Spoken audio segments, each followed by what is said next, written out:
الرحمن الرحیم۔ دیکھیں، جب گناہ بڑھ جاتے ہیں، جب ظلم بڑھ جاتا ہے، تو سب سے پہلے اللہ اپنی رحمت کو روک لیتا ہے، اور اس رحمت کا نام ہے بارش۔ اسی لیے 4 چیزوں کے وقت امام نے فرمایا دعا ضرور کیا کریں۔ 4 چیزوں کے وقت دعا ضرور کیا کریں، اس وقت اللہ رحمتیں برسانے کے لیے تیار رہتا ہے۔ ایک تو جب اذان ہو رہی ہو، اذان ہو رہی ہو تو باتیں نہ کرو، اذان ہو رہی ہو تو کوئی اور چیز نہ کرو، حدیث ہے کوئی ذکر بھی نہ کرو، اذان کو دہراؤ۔ اور اذان کے جو کلمات ہیں، مثلا اللہ اکبر کے بیچ میں جو فاصلہ ہے، اس کے بیچ دعا کریے آپ۔ اشہد ان لا الہ الا اللہ، اللہ اکبر کے بیچ میں، اشہد ان محمد رسول اللہ، علی ولی اللہ کے بیچ میں، حی علی الصلاۃ، حی علی خیر العمل کے بیچ میں آپ دعا کریں۔ اس وقت اللہ رحمتیں برسانے کے لیے تیار رہتا ہے، مگر بندہ رحمت لینے کو تیار نہیں ہے، اس لیے کہ ساری باتیں اسے مسجد میں یاد آتی ہیں، پوری دکان کا حساب کہیں یاد نہیں آتا، پورے درہموں کا حساب آپ لگاتے ہیں مسجد میں آ کے۔ ایک بیچارے مولانا صاحب تھے، وہ نماز پڑھا رہے تھے عشاء کی، اور انہوں نے بھولے سے تیسری رکعت میں سلام پڑھ دیا۔ اب وہ کہنے لگے، مولانا صاحب کہنے لگے میری 4 ہو گئی، اور مجمع کہنے لگا نہیں تھی، کوئی کہنے لگا 3 ہوئی، کوئی کہنے لگا 4 ہوئی۔ ایک کھڑا ہوا، اس نے کہا 100% آپ کی 3 ہوئی ہیں، 4 نہیں ہوئی ہیں۔ انہوں نے کہا تم اتنے یقین سے کیسے کہہ سکتے ہو؟ کہا بھائی پورے شہر میں میری 4 دکانیں ہیں، اور میں نے ایک رکعت میں ایک دکان کا حساب کیا، دوسری رکعت میں دوسری کا، ابھی چوتھی کا باقی ہے۔ کوشش کریں کہ بڑی تبلیغ کر دی میں نے ہنسی ہنسی میں آپ کو، کہ زیادہ تر اگر چاہتے ہیں کہ اللہ کی رحمتیں آپ کے اوپر برسیں، تو آپ جب اذان ہو رہی ہو تو باتوں میں نہ وقت ضائع کریں، کوشش کریں بھائی۔ ماشاءاللہ پورا دن پڑا ہے، پوری رات پڑی ہے، دوستوں کے لیے، ہر چیز کے لیے، وہ امام نے تو خود ہی ہے وقت نکالو، مگر جب اللہ کے لیے وقت ہو تو بس اللہ ہی کے لیے ہو، اس میں سارے فیصلے ساری باتیں نہ کریے۔ تو اذان کے وقت دوسری دعا جو یاد ہی نہیں رہتی، بارش کے وقت جب بارش ہو رہی ہو تو آپ اللہ سے دعا کریں، رحمت خدا جوش میں آتی ہے۔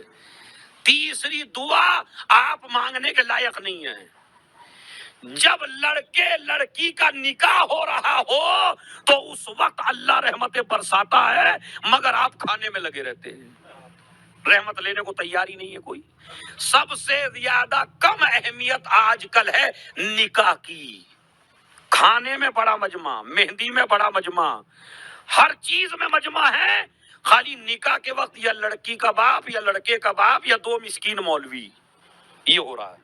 اور نکاح میں بھی ہم بڑی بڑی چیزیں اختیار کرتے ہیں، کئی کروڑ کے ہوٹل بک کرنے کے لیے تیار ہیں، نکاح امام باڑے میں کرنے کو تیار نہیں ہیں ہم، اب ہماری شان کے خلاف ہے نا۔ پہلی تو بات یہ، کاہے کے مولائی ہو تم، وہ جو 4 کروڑ میں بھی آپ نے لیا ہے وہ امام باڑے سے بہتر نہیں ہے؟ بتائیے ایمانداری سے بتائیے، ہے کیا؟ آپ ہی بتا دیجئے۔ یہاں سے پاک ہے وہ، یہاں سے زیادہ پر رحمت ہے وہ، یہاں سے پر نور ہے وہ نہیں ہے؟ تو زیادہ تر کوشش کیجئے اور صلوات کے ذریعے اپنی بیٹی اور بیٹے کے نکاح کرائیے۔ آج طلاقیں زیادہ اسی لیے ہو رہی، جب حدیث قصہ ہوتی ہے تو مجمع سننے کو تیار ہی نہیں ہوتا، اس لیے کہ شادی میں تو ہم ایسے ہو جاتے ہیں جیسے اللہ نے پرمیشن دے دی، آج جو بھی کرو گے سب جائز ہے تمہارے لیے، عورتوں کے لیے بھی سب جائز ہے، ایک ہی جگہ کھانا ہوگا عورتوں کا مردوں کا، ایک ہی جگہ عورت مرد رہیں گے۔ اسی لیے کل میں کہہ رہا تھا شادی میں امام کو کیوں نہیں بلاتے، اس لیے کہ پتا ہے کہ امام ہماری شادی میں آنے والے نہیں ہیں۔ آپ کو نہیں پتا ہے، جب امام زندان میں تھے تو ایک پاور والا آدمی تھا بغداد میں، اس پاور والے آدمی نے ہارون رشید سے کہا بس ایک دن کو میں اپنے مولا کو مہمان کرنا چاہتا ہوں، دعوت کرنا چاہتا ہوں ان کی، کل کا قصہ نہیں ہے دوسرا ہے، میں دعوت کرنا چاہتا ہوں، بس ایک دن کی مہلت دے دے۔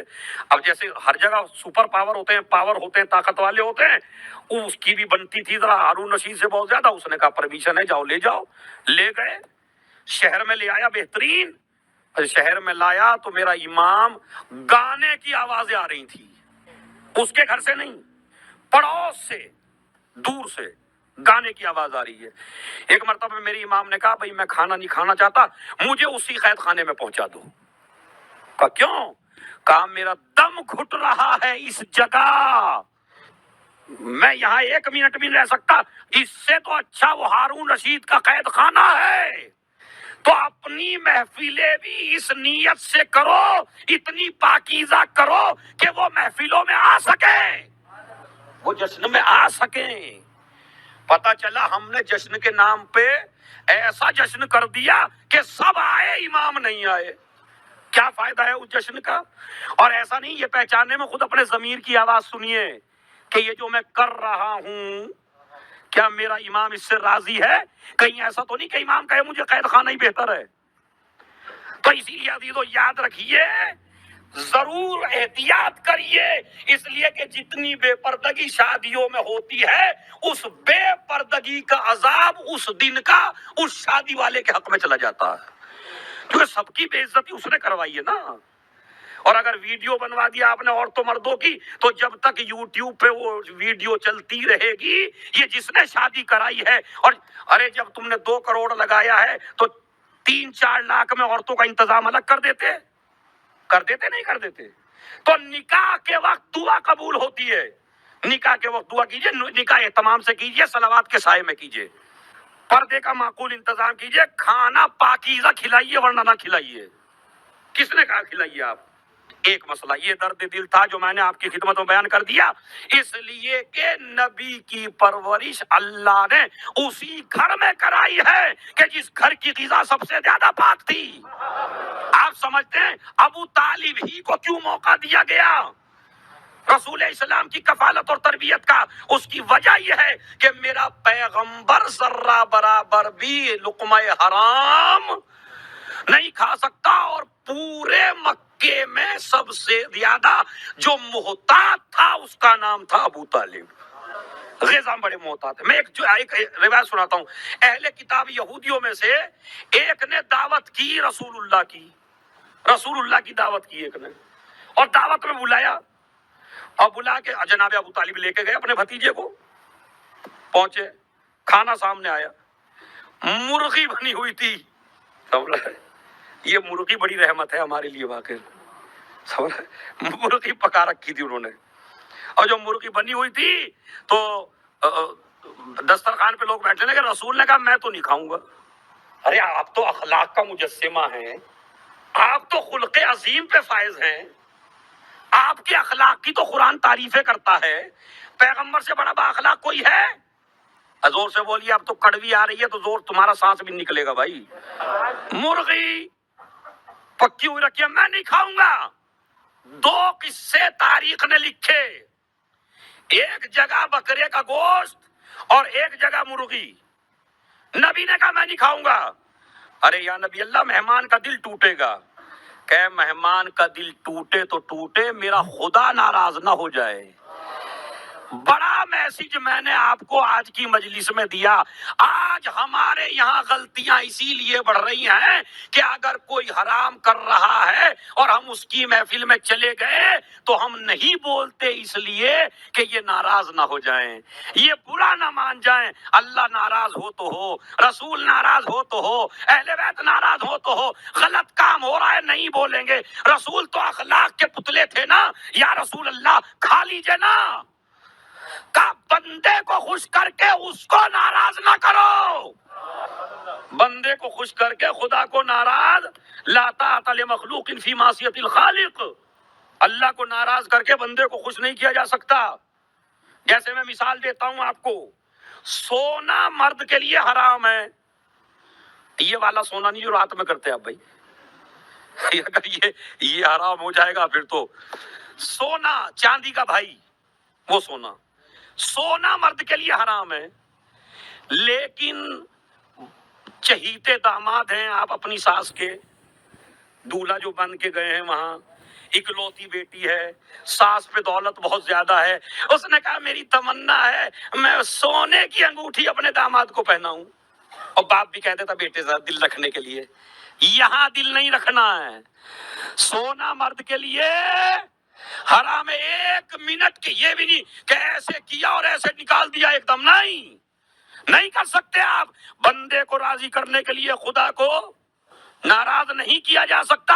ایک لمحے کے لیے سونے کا استعمال آپ کے لیے جائز، چاہے جتنی پیاری سانس ہو، چاہے جتنی پیاری انگوٹھی ہو۔ اس لیے کہ جو آج، اور شروع میں ایک واقعہ میں نے سنا رکھا ہے جوانوں کو، وہ تہذیب ممبر کے خلاف ہے، آپ کو نہیں سناتا میں، خالی میں تو اتنا بتاتا ہوں، جو ساس کے کہے سے شادی کے دن تھوڑی دیر کے لیے حرام کر دے گا تو پھر زندگی میں نہ جانے کہاں کہاں حرام کرنا پڑے گا، کچھ پتہ نہیں ہے۔ نہیں، رب رسول نے کہا میں نہیں کھاؤں گا، کہا کیوں؟ کہا یہ تو لقمہ حرام ہے۔ کہا ارے ہم نے پکایا ہے۔ نبی نے کہا بس اسی میں عزت ہے کہ پوری نہ پول کھلوائیے۔ کہا نہیں ہم نے پکایا ہے۔ کہا یہ تو پڑوسی کی تھی اور تم نے اس کو کاٹ کے میری دعوت کر دی۔ تو نبی کو علم ہے نا، اما جس کے وسیع کی تلوار نسلیں دیکھ کے چلے۔ اب آپ سوچ رہے ہیں، غور کر رہے ہیں، میں نہیں کھاؤں گا، ایک جگہ تو یہ ہے، دوسرا جگہ کا قصہ یہ ہے میں نہیں کھاؤں گا۔ کہا کیوں نہیں کھائیں گے؟ ابو طالب نے کہا کیوں نہیں کھائیں گے؟ کہا اس لیے کہ جب اس حیوان کو ذبح کیا جا رہا تھا میرے خدا کا نام نہیں لیا گیا۔ تو نجس کے دو معنی ہیں، ایک تو کسی اور کی چیز ہو وہ بھی نجس ہے بغیر پرمیشن، اور جس پہ اللہ کا نام نہ لیا جائے بس۔ اہل کتاب نے دعوت کی نہیں کھایا، عیسائیوں نے دعوت کی نہیں کھایا، یہودیوں نے دعوت کی نہیں کھایا، کسی مسلمان نے دعوت کی نہیں کھایا۔ کہا میں وہ لقمہ نہیں کھا سکتا جو حرام ہو، مگر وہی رسول زندگی بھر ابو طالب کے لقمے کھاتا رہا۔ بس اب جملہ سن لیجئے، فضائل کی انتہا بیان کر رہا ہوں۔ حضرت ابو طالب کی روایتیں آنے کے بعد، آیتیں آنے کے بعد، قرآن آنے کے بعد، مولوی آنے کے بعد، ملا آنے کے بعد، تاریخ آنے کے بعد، روایتیں آنے کے بعد، اتنی کتابیں آنے کے بعد، جو اپنے رزق کو حلال رکھے وہ مومن کہا جاتا ہے، اور جو قرآن سے پہلے، روایتوں سے پہلے، آیتوں سے پہلے، اللہ کے حکم سے پہلے اپنے گھر کو اتنا پاکیزہ رکھے کہ نبی بھی اس کے گھر میں کھائے، اسے ابو طالب کہا جاتا ہے۔ کتنی غذا پاک تھی تیرے گھر کی کہ میرا پیغمبر کھایا کرتا تھا تیرے گھر میں۔ ہے نہیں اس سے بڑے کمال فضائل، اس سے بڑی کوئی فضیلت ہو سکتی ہے؟ اسی لیے یہ جو تمہیں دین دیا ہے، ابو طالب نے کیا کیا نہیں دیا تم کو، یہ دین کس نے دیا ہے بتائیے؟ یہ جو آج تم شارجہ میں نوکری کر رہے ہو، جاب کر رہے ہو، خوب کما رہے ہو اور اہل و عیال کے ساتھ زندگی بسر کر رہے ہو اور سانس لے رہے ہو، ان سانسوں پہ بھی ابو طالب کا احسان ہے۔ آپ کہیں گے کیسے؟ ابھی ثابت کرتا ہوں۔ لولا الحجہ لساقط الارض باہلہا، اگر زمین ایک لمحے کے لیے بھی حجت خدا سے خالی ہو جائے تو زمین دھس جائے، ہر انسان مر جائے۔ کروڑوں سلام ابو طالب کو کہ اس نے اپنا پوتا تمہیں اب تک دے رکھا ہے۔ کس نے دے رکھی ہوں؟ یہ 12 حجتیں کس نے دی ہیں آپ کو بتائیے؟ زور سے بولیے۔ ابو طالب ہی کی تو نسل ہے یہ، جس کی وجہ سے ہر ذی روح زندہ ہے، وہ ابو طالب ہی کے تو گھر والے ہیں۔ تو ابو طالب کا تو قیامت تک کے لوگوں پہ احسان ہے۔ ہم سانس لے رہے ہیں ابو طالب کی وجہ سے، خون ہے ابو طالب کی وجہ سے۔ اور کل 26 رجب اور جو کل رات ہے وہ آپ کے لیے بڑی خوش نصیبی کی رات ہے۔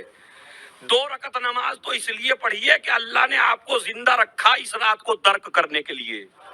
لیلۃ القدر کے بعد بڑی عظیم رات بعثت النبی، لیلۃ المبعث، بڑی عظیم رات ہے جو کل رات، آج کی رات نہیں، کل رات جو آئے گی، اور اس میں اعمال ہیں، اور خوش نصیب ہے وہ جو اجتماعی طور پہ عمل کر لے۔ گھر میں بیٹھ کے قرآن لے کے گھر میں بیٹھ کے نماز پڑھنا اور بات ہے، کیا پتہ قبول ہو یا نہ ہو۔ واقعا یہ ایک دلیل ہے، اسی لیے نماز جماعت کا ثواب زیادہ کیوں رکھا۔ فرض کریے آپ 40 مومن ہیں، 20 مومنوں کی قبول نہیں ہے، 20 کی قبول ہے، تو جب ثواب لکھتا ہے فرشتہ تو اللہ کہتا ہے ان کو بھی لکھ دے بھائی، چونکہ مجھے شرم آ رہی ہے آدھوں کو دیتے ہوئے آدھوں کو نہ دیتے ہوئے۔ تو اگر آپ اپنے گھر پہ عمل کریں گے تو ہو سکتا ہے قبول ہو سکتا ہے قبول نہ ہو، لیکن اگر فرض کرو ہم سب مل کے کر رہے ہیں تو سب میں بچوں کو بھی لے کے آئیے کل، تم سے زیادہ ان کی آواز اللہ کو پسند ہے، لیکن یہ بے گناہ ہیں۔ اپنے بچوں کو بھی لے کے آئیے کل 12 رکعت نماز ہے، وہ تو خود ہی پتہ چل جائے گی انشاءاللہ. 12 رکعت نماز بالکل صبح کی طرح، اس کے بعد آپ کو 7 مرتبہ الحمد پڑھیں گے. اور کل کی رات میں تو الحمد کا ثواب بھی بڑا عجیب و غریب ہے. 7 مرتبہ قل هو اللہ، 7 مرتبہ قل یا ایھا الکافرون، 7 مرتبہ قل اعوذ برب الناس، 7 مرتبہ قل اعوذ برب الفلق، 7 مرتبہ انا انزلنا، 7 مرتبہ آیت الکرسی. یہ پڑھا جائے گا. تو جب سب مل کے پڑھیں گے اور قرآن کے سورے پڑھیں گے، اور یہ چاروں سورے وہ ہیں جن سے بلائیں، مصیبتیں، جادو، سحر سب دور ہو جاتا ہے.